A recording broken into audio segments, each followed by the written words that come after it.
Building the $27 billion Yamal liquefied natural gas project meant shipping more than 5 million tons of materials to construct a forest of concrete and steel 600 kilometers north of the Arctic Circle, where temperatures can drop to 50 degrees Celsius and the sun disappears for 2 months straight.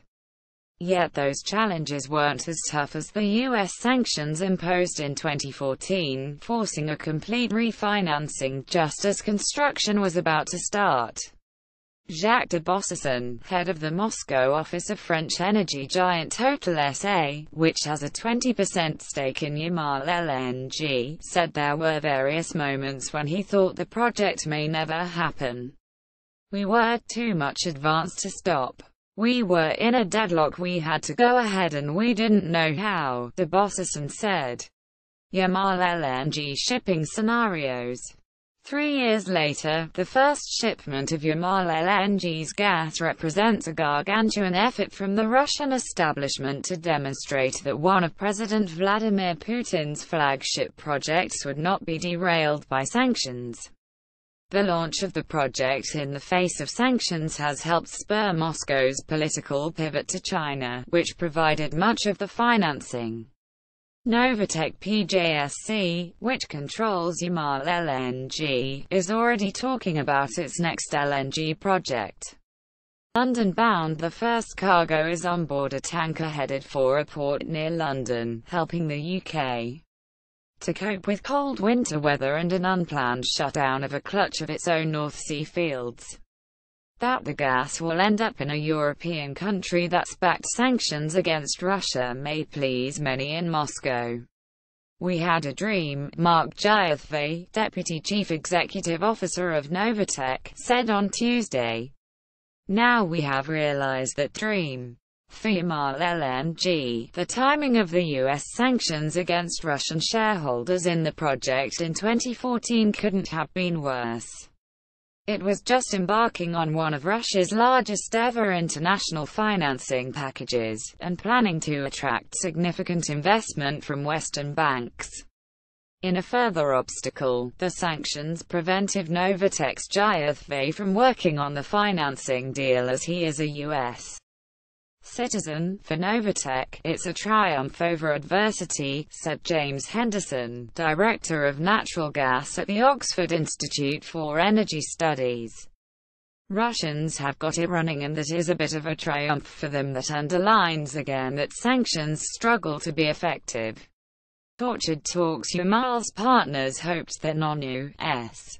banks and companies would step into the breach and provide the necessary financial support. But talks dragged on through 2014 and 2015 without a deal, as few were willing to risk the wrath of the U.S. government by helping to fund the project, and a tumble in oil prices changed the economic calculus. China was the only hope remaining besides Russia's state banks. But those negotiations were just as tortuous. Novatek several times made predictions about when a deal would be signed, only to see the self-imposed deadlines pass without a result. "Quite frankly, we are beginning to lose our patience with the excessive comments and a myopic focus on the single point," Jayathy told analysts in October 2015, conceding that the process had been painstakingly slow. Russia was forced to backstop the project, providing 150 billion rubles $2.5 billion of funding from the National Welfare Fund, a rainy day reserve built up to stabilize retirement provisions, in a high-stakes show of support. Finally, in April 2016, 2 Chinese state banks agreed to provide $12 billion to the project in euros and rubles. There was a period of uncertainty, Jayathy said on Tuesday. And then when China came in, that ended pretty impressive. Novatek's achievement was not just one of political willpower and financial engineering.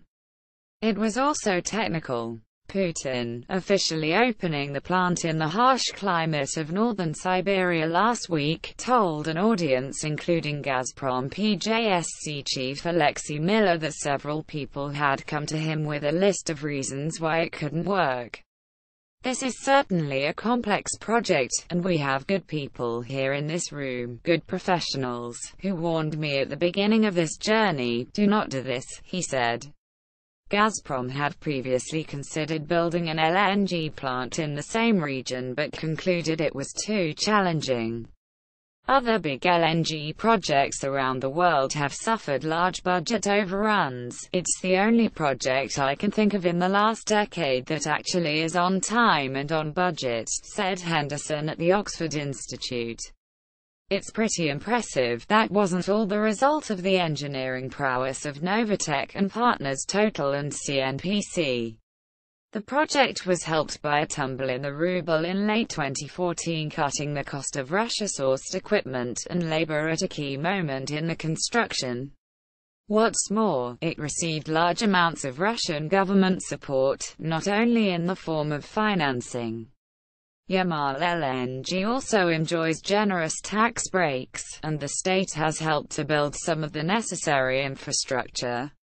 For Novatek, the successful launch of the project means questions are now turning to the future. On Tuesday, it outlined plans for some $60 billion of investments, together with partners in a second LNG plant, a transshipment terminal in the Far East and new domestic gas supplies. Today is a great moment for Novatek, Jayathe said. Our new strategy transforms Novatek into a global gas power.